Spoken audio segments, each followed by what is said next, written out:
quiero leer el capítulo 3, a partir del versículo 8. Capítulo 3, versículo 8. Dice, yo conozco tus obras. Este es un mensaje que le están dando a la iglesia de Filadelfia, ¿vale? Dice, yo conozco tus obras. He aquí, he puesto delante de ti una puerta abierta. ¿Una puerta cómo? Abierta. Repito, no es que esto está mal, usted tiene problemas, tiene que ir para el médico, ¿vale? En la vista. Muy bien.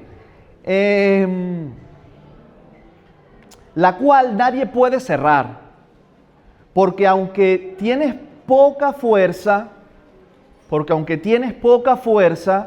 has guardado mi palabra y no has negado mi nombre. Dice el versículo 9, he aquí, yo entrego de la sinagoga de Satanás a los que se dicen ser judíos y no lo son, sino que mienten. He aquí, yo haré que vengan y se postren a tus pies y reconozcan que yo te he amado. Porque cuando has guardado la palabra de mi paciencia, yo también te guardaré de la hora de la prueba que ha de venir sobre el mundo entero, para probar a los que moran sobre la tierra. He aquí, dice el versículo 11, yo vengo pronto, retén lo que tienes para que ninguno tome tu corona. Al que venciere, yo le haré columna en el templo de mi Dios, y nunca más saldrá de allí. Y escribiré sobre él el nombre de mi Dios y el nombre de la ciudad de mi Dios, la nueva Jerusalén, la cual desciende del cielo, de mi Dios, y mi nombre nuevo. El que tiene oído, ¿qué dice? El que tiene oído, oiga lo que el Espíritu dice a la iglesia, a las iglesias, a las iglesias. Amén, amén. Le damos gracias a Dios por su palabra, en el nombre de Jesús. La palabra de Dios es lo que necesitamos día a día en nuestras vidas, no solamente para aprendérmela de memoria, sino para vivirla, para pedirle al Señor que me ayude a ponerla en práctica, porque sabemos que no es fácil, el día a día no es fácil, pero Dios va delante de nosotros, amén. Una pregunta, ¿alguien ha vivido, ha experimentado un terremoto? Amén, Dios mío. Amén. Así sea. ¿Alguien más? Yo les cuento algo. Una vez estábamos en mi casa, yo estaba pequeño, y estábamos en la cocina y hablando, compartiendo, no sé, comiendo. Y no sé, al rato sale mi padre, que muchos los que lo conozcan, es un personaje, y sale ahí todo nervioso, asustado, corriendo. Él estaba en la parte de atrás de la casa, en el extremo de atrás de la casa. Y él estaba acostado en su sofá, viendo televisión, no sé qué estaba haciendo. Y dice que se había quedado dormido. Y bueno, después se despertó y siguió viendo la televisión y tal. Y en un momento de eso, dice que le movieron el sofá. Que dice, se lo movieron, así se lo estremecieron. Y salió corriendo hacia adelante, pálido, blanco. Y nosotros ni nos enteramos. O sea, y resulta que pues vimos las noticias y había temblado. Había habido un temblor, había un pequeño temblor allí en la ciudad donde nosotros vivíamos. Pero lo interesante es que en la parte de atrás de la casa se sintió. Y no se imagine que mi casa era muy grande, casa normal. Pero en la parte de adelante no se sintió nada.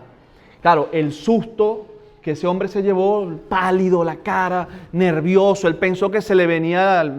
se le había caído encima y nosotros nos reíamos porque, papá, lo que tenías era un sueño, lo que estabas era una pesadilla, estabas era roncando. Eso fue el ronquido que pensaste que era que estaba en un estruendo y era el terremoto. ¿Alguien ronca así? No. Eso no es ronquido, eso es que usted piensa que está orando, está clamando. Su marido ronca, está clamando ahí y usted está pensando mal. Pero bueno, el punto es que tembló y bueno, él obviamente por lo que contó estaba súper asustado. Ahora, pero imagínense que usted vive en una ciudad, porque sé que hay países, yo tengo amigos en Chile, que para ellos en algún momento eso puede ser hasta normal, tiembla mucho. Y en otros países que son, hay zonas volcánicas o sísmicas, pues tiende a temblar mucho. Pero imagínense por un momento que que vive en un lugar donde el suelo nunca es seguro. Donde usted está siempre allí pendiente porque tiembla, pero se mueve de verdad, no un sustito así.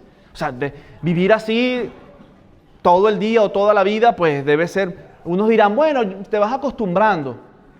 Pero históricamente, hablando ya puntual y aterrizando en esta historia o en este contexto que estamos hablando aquí del mensaje a la iglesia de Filadelfia, en esa zona, en esa ciudad que actualmente es Turquía, cuenta o dicen los historiadores que estaba situado en una zona volcánica activa y que había mucha actividad sísmica, y en el año 17 después de Cristo un terremoto devastó totalmente la ciudad por completo.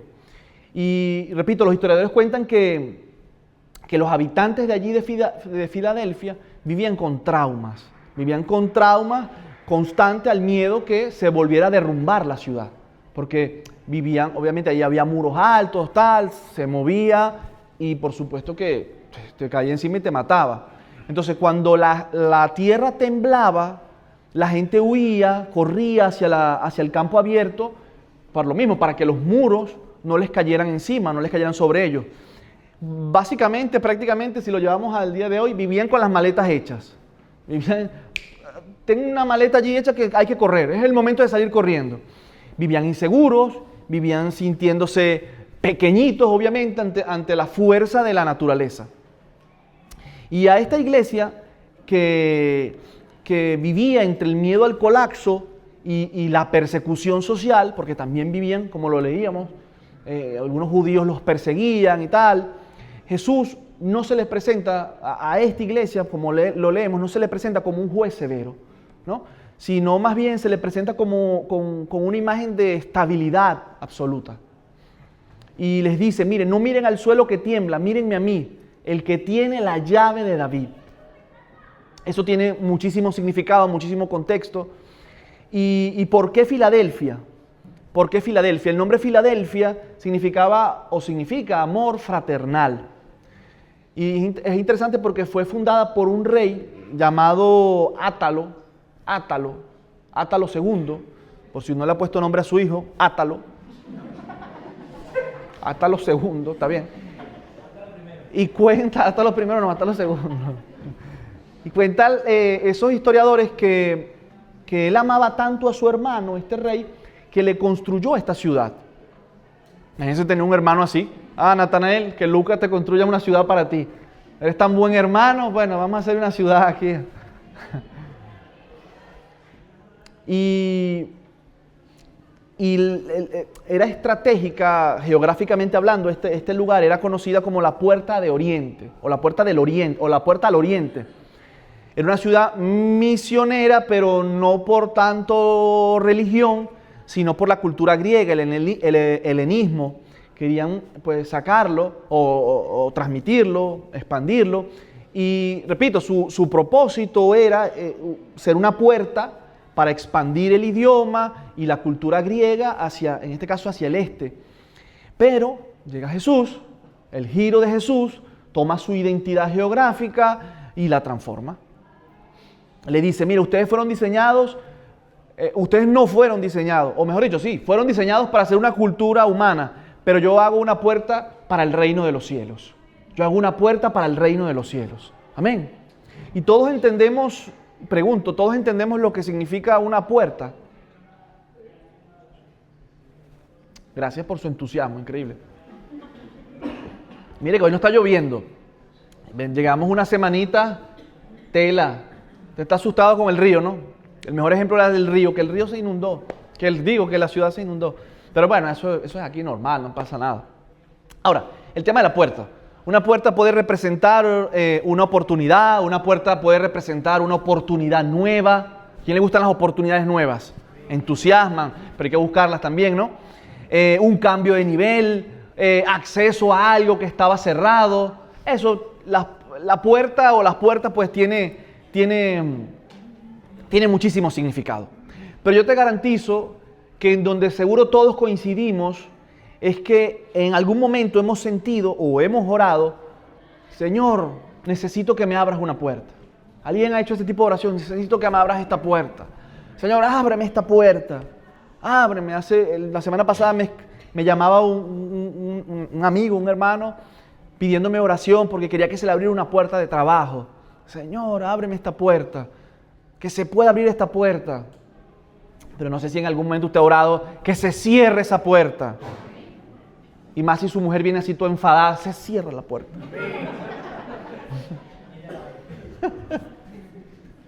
Yo no, en mi caso no pasa eso. Hoy está aquí y me está viendo de frente. Ahora, pero la pregunta de hoy no es, ¿puede Dios abrir puertas? La Biblia nos enseña y deja claro que sí, que claro que Dios puede abrir puertas. La pregunta es, ¿a quién le abre puertas Jesús? ¿A quién le abre las puertas Jesús? ¿No? Y precisamente la iglesia de Filadelfia, interesante, que no era la más famosa, no era poderosa, no era influyente, no era la mega super iglesia americana, etc. Pero, a pesar de todo eso, porque nos lo muestra aquí la Biblia, pero recibió una de las promesas más grandes de parte de Dios. Dice, he puesto delante de ti una puerta abierta que nadie puede cerrar. He puesto delante de ti una puerta abierta que nadie puede cerrar. Amén. Jesús escribe cartas a través, obviamente, de Juan, el que escribe aquí Apocalipsis. Más o menos, si saben la historia de Juan, fue desterrado a la isla de Pasmo y estuvo allí, pues bueno, y tuvo estas revelaciones de parte de Dios. Y bueno, escribe a 7 iglesias, ¿no? A 7 iglesias reales. Pero esas cartas siempre terminan diciendo, el que tenga oídos, oiga lo que el Espíritu dice a las iglesias. A las iglesias, plural. Es un mensaje para todas las iglesias, de todos los tiempos. Y las 7 iglesias, solo 2 de esas 7 no reciben una colleja ahí, una reprensión, un regañito. Solo 2, que era Esmirna, ¿y cuál es la otra?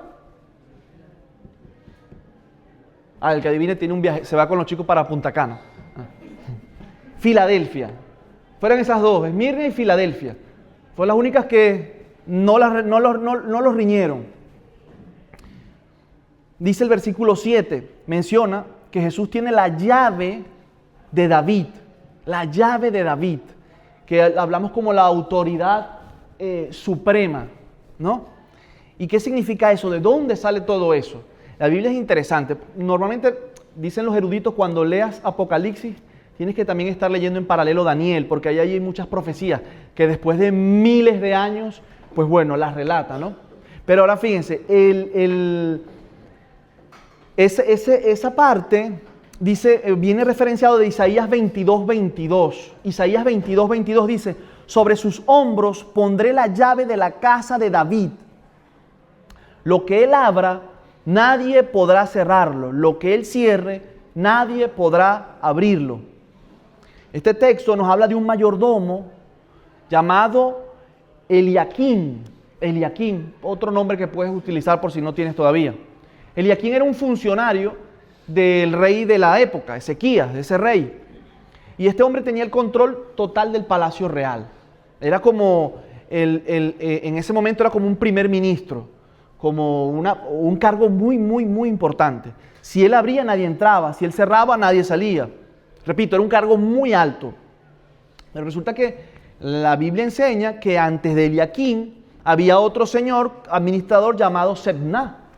Y a diferencia de Eliaquim, Sebna era malo.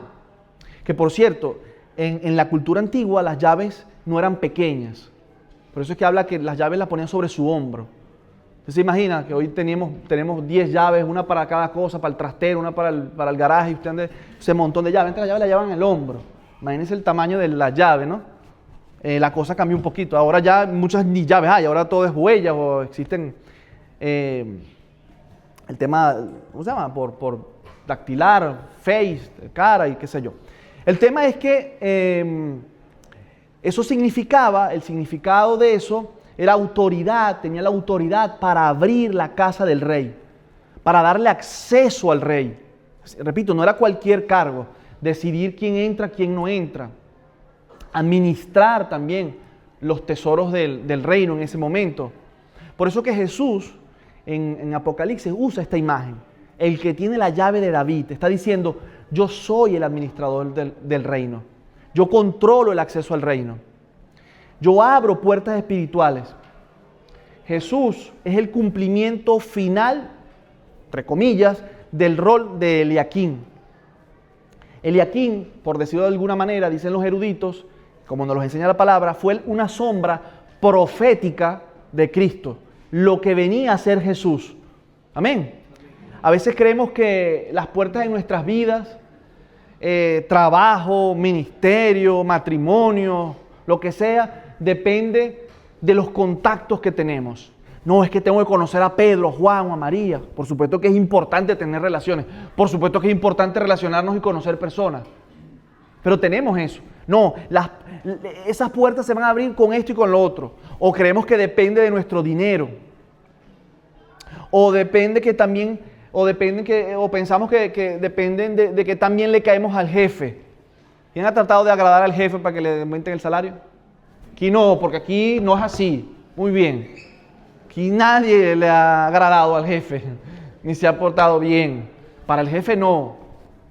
Pero claro que sí, naturalmente queremos crecer, queremos hacer y creemos que nuestra vida, nuestro lugar, nuestro trabajo, lo que sea, depende de la estabilidad que me da ese contrato, que me da ese jefe, que me da eso. Y humanamente somos así. Somos así. Obviamente nos cuesta admitirlo, pero somos así. Ahora, pero Jesús dice, no, la llave no la tiene el gerente del banco, no la tiene ese doctor con ese diagnóstico. Amén. Amén. La llave no la tiene tampoco ese doctor con ese diagnóstico. La llave tampoco la tiene tu pasado. Mira cómo el pasado viene a molestar. Que tú eras aquello, que tú hiciste aquello. Pero yo me arrepentí, yo soy una nueva criatura en Jesús. Yo estoy dando fruto. La llave no la tiene el pasado. Eso ya murió, quedó allá. Jesús se olvidó de eso. ¿Por qué nosotros lo vamos a recordar? Cuando, repito, hay un arrepentimiento genuino, que Dios nos ayude. No permitas que las llaves de tu vida la controle el pasado. Porque no es así. Porque no es así. Amén. Repito, la llave la tiene Cristo. Cristo Jesús. Ay, José Gabriel, pero eso ya lo he escuchado 1000 veces. Vívelo. Créelo. Porque aquí estamos sentados y yo estoy igual. Y estamos calmados, todo bien. Pero cuando estamos en el momento de la prueba, de la incertidumbre, de la lucha, del estrés, del agobio, eso se nos olvida. O no le damos importancia. Señor, tú tienes el control. No, Señor, tú tienes la llave de mi vida. Yo estoy haciendo, yo estoy dando, pero yo confío en ti. Si el Señor abrió la puerta de la sanidad o de la provisión, ni que el infierno entero se junte lo puede cerrar. Ni que nada, no lo podrá hacer. Si es la voluntad de Dios, nada lo podrá cerrar. Pero también te recuerdo, y no te olvides por favor, de nuestra misión como iglesia local. Somos una iglesia local, aquí en Ourense, que tenemos mucho por dar, mucho por dar, mucho por dar. Y creemos en uno más. Estamos llamados que en este año ganarnos uno más, uno para Dios, uno. ¿Cuál es la visión de tu iglesia, José Gabriel? Uno más. Ay, qué fácil, qué sencillo. Para que no se nos olvide, uno más. Dice Andy Stanley que la visión es como la pegatina, tiende a perderse y se despega y se nos olvida. A veces nos pasa. Lo que hablamos hoy, le preguntas mañana, ¿qué fue lo que hablaron? Oye, ¿qué fue? Yo no me acuerdo. Fue lo que hablaron, una llave, una puerta. O sea, había hecho un chiste malísimo ahí, pero no me acuerdo más nada. Se nos tienden a olvidar las cosas. Y qué malo que se nos tienden a olvidar las promesas de parte de Dios. La misión que tenemos en esta tierra. La misión por la cual tú estás aquí. Es un gran propósito. Que no se te olvide. Ese momento difícil que puedas vivir en algún momento, en alguna circunstancia, en alguna hora. No es fácil. Señor, recuérdame que esto es un propósito para mi vida. Recuérdame que tal vez yo no lo entiendo porque no lo entendemos. No entiendo. Y cuando la cuenta está en cero y llega la renta, cuando la enfermedad ha tocado la puerta, cuando el niño, el hijo, la situación en el trabajo, lo que sea, es duro, es difícil, somos humanos. ¿A quién no le ha pasado? Pero Señor, ayúdame a recordar que hay promesa para mi vida, hay propósito. Y yo entiendo que esto forjará mi carácter, me hará mejor persona, me ayudará. No es fácil, a veces. Yo el otro día en el trabajo casi voto la Biblia, pero casi. O sea, voto la Biblia que se la monto por la cabeza a la persona. Pero, a ver, Dios me echó una mano en el último segundo. Hombre, claro que sí. Mire que como dice Silvia, hay prójimos que no colaboran. Dios nos mandó a amar al prójimo, pero hay prójimos que no colaboran. Dios nos llamó a amar al prójimo. Y el prójimo es ese que no colabora también. Aunque en el momento... Pero yo creo que ahí es donde, si nosotros pasamos esas pruebitas, o sea, Dios se alegra. Dios se alegra. Dios se alegra. Porque crecemos como personas. Y vuelvo a repetir, aquí es muy fácil. Yo sé que aquí suena hasta muy cliché. Ay, sí. Dios mío, en el momento, en la situación. La puerta abierta también aplica, y yo creo que es lo más importante, para la misión que usted y yo tenemos en este lugar, para ese uno más que está por allí, uno más en el Nuevo Testamento. Puerta abierta significa oportunidad para el Evangelio. Mire, y hay un montón de textos que nos los enseñan. Por ejemplo, en Hechos 14:27 dice, y como Dios había abierto la puerta de la fe a los gentiles. Este es Pablo ahí en una situación. Dios había abierto la puerta para el Evangelio. A veces solamente pensamos que es la puerta para mi situación personal, para mi economía. Pero la Biblia me enseña también, buscad primeramente el reino de Dios y su justicia y lo demás vendrá por añadidura. Es que no tengo tiempo, es que no puedo, José, porque tú no me entiendes, no me da tiempo. Sí tenemos tiempo, lo que pasa es que hay prioridades que usted y yo a veces tenemos sí, tenemos no. Comentamos mucho eso. A la iglesia no me cuesta llegar temprano. A la iglesia, al grupo me cuesta llegar temprano, me cuesta ser puntual. Y llegamos cansados. Para el trabajo, me echa el jefe. Ni loca, me pone una negativa. Me meten en la lista negra. Pero ¿y el jefe de arriba? Ese es el jefe. Ese es el jefe. Mire, en 1 Corintios 16:9, Pablo habla igual. Dice que se le había abierto puerta grande y eficaz para predicar a los gentiles. En Efeso, en este caso, en 1 Corintios. Dice, oren por mí y pide oración. Oren por mí porque se me ha abierto puerta grande y eficaz. Repito, la puerta abierta también es para la misión. Mire, todos en algún momento se nos cruzan oportunidades. Y lo hablamos al principio, oportunidades de trabajo, oportunidades de todo tipo. Hasta para los que no tienen pareja. Oye, se me presentó un soltero, hermano. Hombre de Dios, una soltera. Esta es mi oportunidad, que no me pase. Eso viene, tenga paz. Tenga paz. Son muy pocos los casos donde, ¿sabes? Por ejemplo, Karina me enamoró a mí, pero esos son casos muy raros. No se habla todos los días, ¿no? Pero del resto eso llega en el nombre de Jesús. Sí, cuando usted sepa, ese es el mío, Señor, ese es el mío, esa es la mía. Ore por ese hombre, ore por esa mujer. Ayune. Nada, mentira. Eso llega en el nombre de Jesús. Eso llega, ese hombre de Dios, esa mujer de Dios. Como decía, la puerta apunta a la misión. La puerta también apunta a la misión. No solamente pensemos en el yoísmo, yo. No, hay tanta gente que nos necesita. Hay tanta gente y nosotros somos muy egoístas. Somos muy egoístas. Repito, el domingo venimos a la iglesia, muchos, es un gran esfuerzo porque trabajamos en la semana, luchamos, pero ¿qué pasa? El sábado, voy a descansar el sábado. No, el sábado me acuesto a las 3 de la mañana. Claro, normal, el domingo estás con sueño aquí. Ay, pero es que el predicador es aburrido. Sí, hombre, si te acostaste a las 4, te paraste a las 6, hombre, ni que el que esté aquí sea un qué. Es que tengo sueño. ¿A qué hora te acostaste ayer? 3:30 viendo TikTok. Hasta en eso tenemos que ser responsables. ¿Cómo rindes tú en tu trabajo si te acuestas todos los días a las 3 de la mañana? Y te tienes que parar a las 7, 8 de la mañana. ¿Cómo? Es imposible. Es imposible. Y obviamente no lo hacemos normalmente, porque somos conscientes de que después no voy a poder levantarme y tengo que cumplir. Tengo cosas que hacer. ¿Por qué no le ponemos ese cariño, ese sacrificio, esa pasión a esa misión, a ese uno más? José Gabriel, viniste regañón hoy. No. Y no se sienta mal, yo también he estado allí y tengo sueño. Es más, a veces me pasa aquí que, ay, yo no voy para la iglesia hoy. Ah, no, tengo que predicar, sí tengo que. Tengo sueño.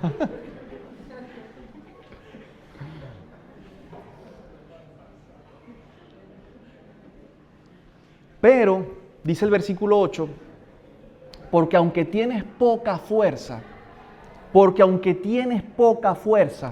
potencia en la debilidad. Dice, en el griego original, la palabra fuerza significa dunamis, dinamita, poder. Y Jesús lo entendiendo, mira, porque tienes poca fuerza. Sé, Jesús lo admite aquí a la iglesia, a nosotros, sé que tienen poca fuerza. Sé que estás cansado. Sé que has luchado y estás cansado y por eso tienes sueño. Sé lo que has recorrido. Ese José Gabriel que no sabe nada y opina sin saber. Pero Jesús sí sabe lo que hay aquí,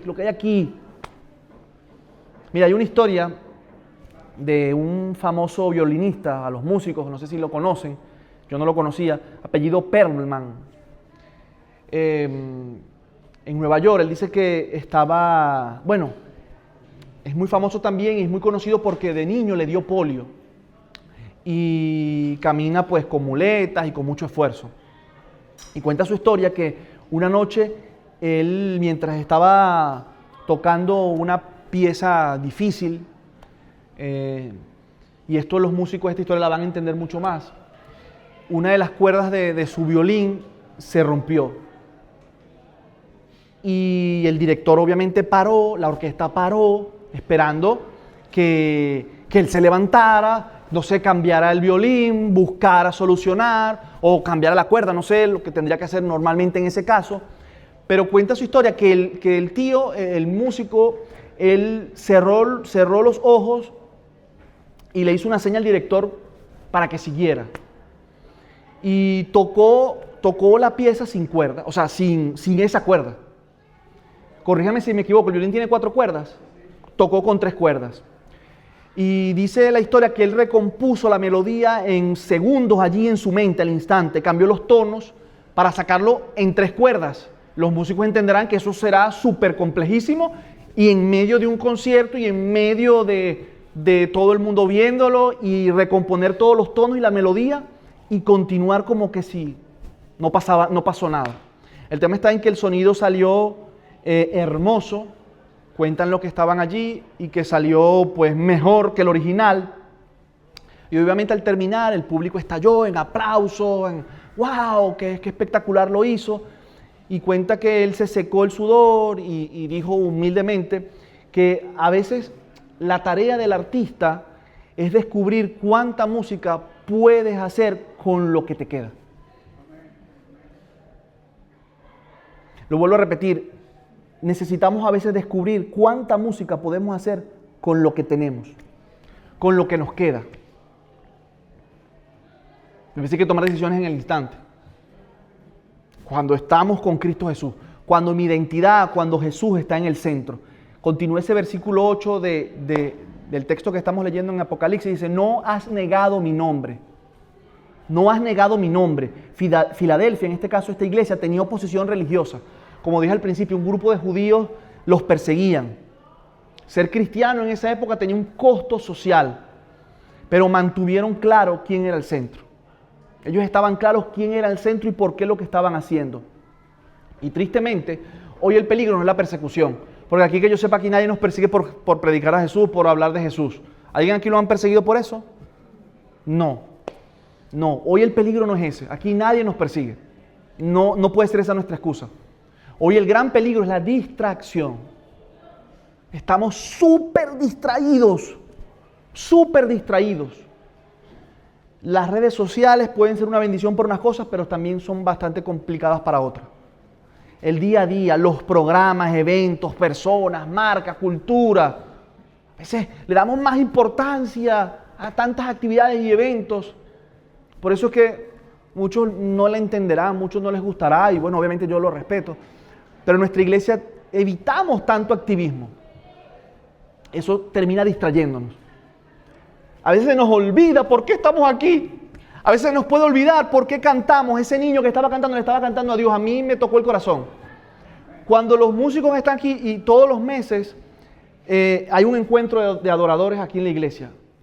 Se reúnen, nos reunimos, yo participo también. Y la base de eso es recordar qué es lo que estamos haciendo aquí y para qué lo hacemos. Se nos olvida. Se nos va la rutina. ¿Por qué estás dándole clase a los niños? ¿Por qué el sacrificio de ayudar allí a los niños, bajar un día al mes y estar con los niños? ¿Por qué hacer eso de los grupos? ¿Por qué? ¿Para qué? ¿Para qué era? Se me olvidó para qué era. ¿Por qué? O sea, se volvió la rutina. Todo se centra en Jesús. Por eso, Jesús busca una iglesia centrada en su nombre. Una iglesia, repito, puede tener mucho y perder lo esencial. Cuando me refiero a una iglesia, pero yo no estoy aquí para criticar iglesias de nadie, yo me refiero a ti y a mí, somos tú y yo iglesia, ¿vale? Nada más. Cuando una iglesia puede tener mucho, tú y yo podemos tener mucho y perder lo esencial. Filadelfia tenía poco, pero tenía lo esencial. Filadelfia tenía poco, pero tenía lo esencial. Por favor, no perdamos lo esencial. No pierdas lo esencial por la rutina, por el día a día. Mire, la siguiente iglesia que habla aquí en el versículo 14, este capítulo, la iglesia es la Odisea. No la Odisea, no tiene nada que ver. La Odisea pegado. En el versículo 14 hay unas diferencias súper interesantes entre esta iglesia y la de Filadelfia. En la de Filadelfia dice el texto que Jesús abre la puerta. ¿Qué significa eso? Que Jesús está dentro. Bienvenido. En cambio, la Odisea, en el versículo 20 dice, yo estoy a la puerta. Muchos hemos leído y compartido ese texto, ¿verdad que sí? Yo estoy a la puerta y llamo. ¿Qué significa yo estoy a la puerta y llamo?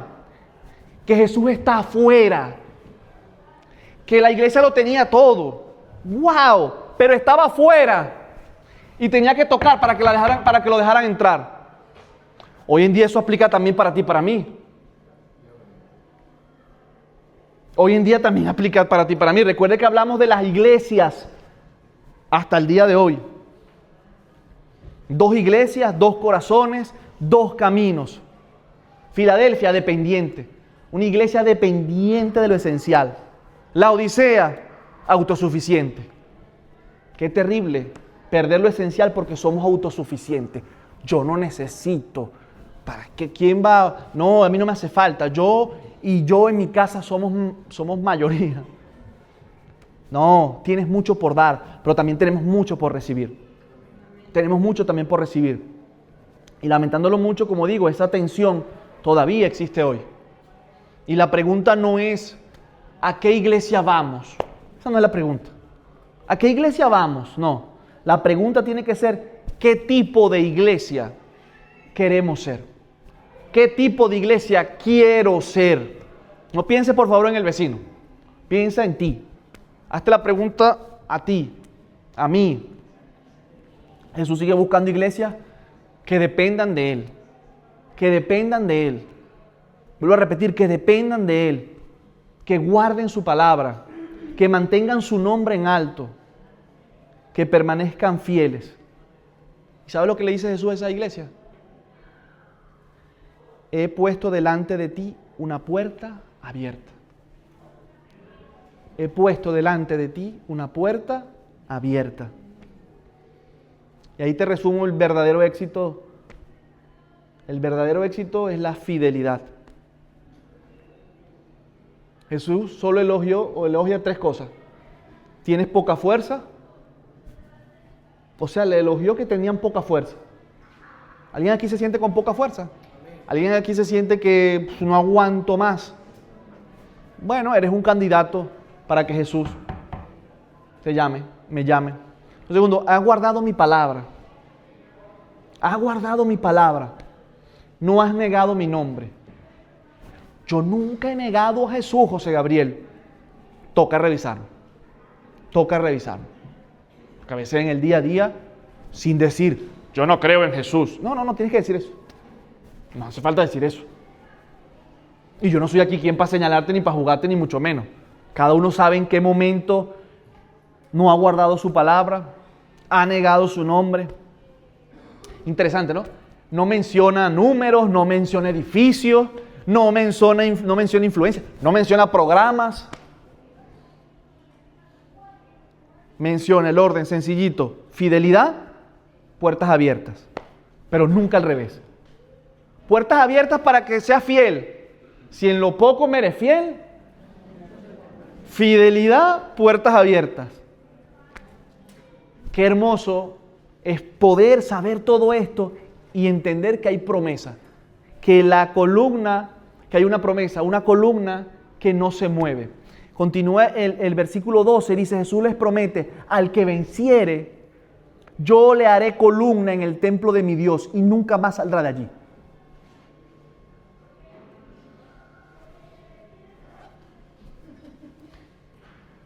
Al que venciere, yo le haré columna en el templo de mi Dios y nunca más saldrá de allí. Recuerden el contexto al principio. ¿Ya se nos olvidó? ¿Por qué ellos salían huyendo de los edificios? ¿Por qué les daba miedo? Mire cómo Jesús les está hablando: columnas, al que venciere, yo le haré columna en el templo de mi Dios. Les habla con el lenguaje, con lo que estaban viviendo. ¿Qué es lo que pasaba? ¿Por qué salían huyendo? Por los terremotos, por los temblores.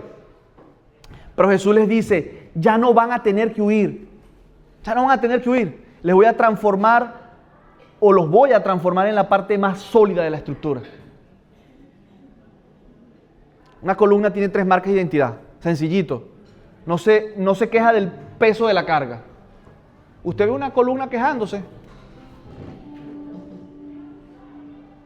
Bueno, si esa columna se llega a quejar, yo soy el primero que voy a salir corriendo.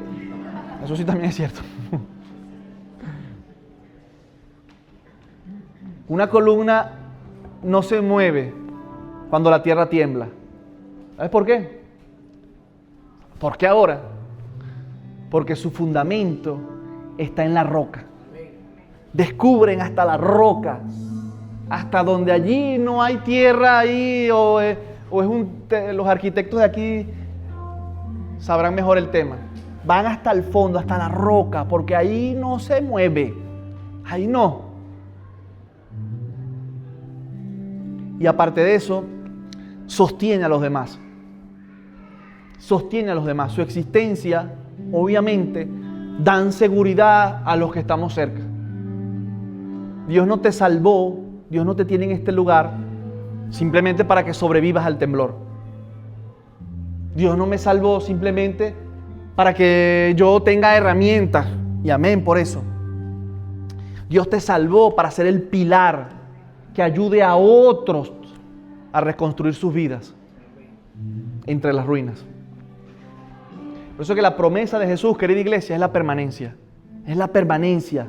Yo te haré una columna en un mundo, lamentándolo mucho, donde todo tiembla. Donde todo tiembla, donde nada es estable. Mire, presidentes que se querían poderosos. Llegó otro más poderoso y se lo llevó y nadie se enteró. Todo tiembla. Aquí nada. Que se descuide se lo llevan. Mire que este estaba bien cuidado.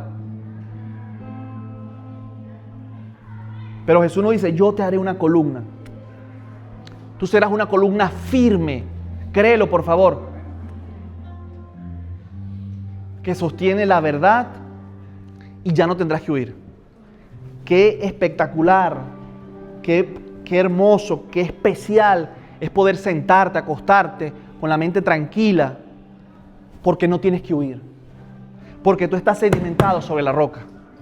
Porque no tiemblas ante lo que venga. Eso no tiene precio. Eso no lo pagan programas, ni edificios costosos, ni dinero. En medio de la turbulencia, allí que tú vas en un avión y ese avión se mueve, que lo que da es ganas de tirarse por ahí. Veía un vídeo de un niño que decía, ¿por qué tú no estás nervioso? Porque el niño como que sin nada.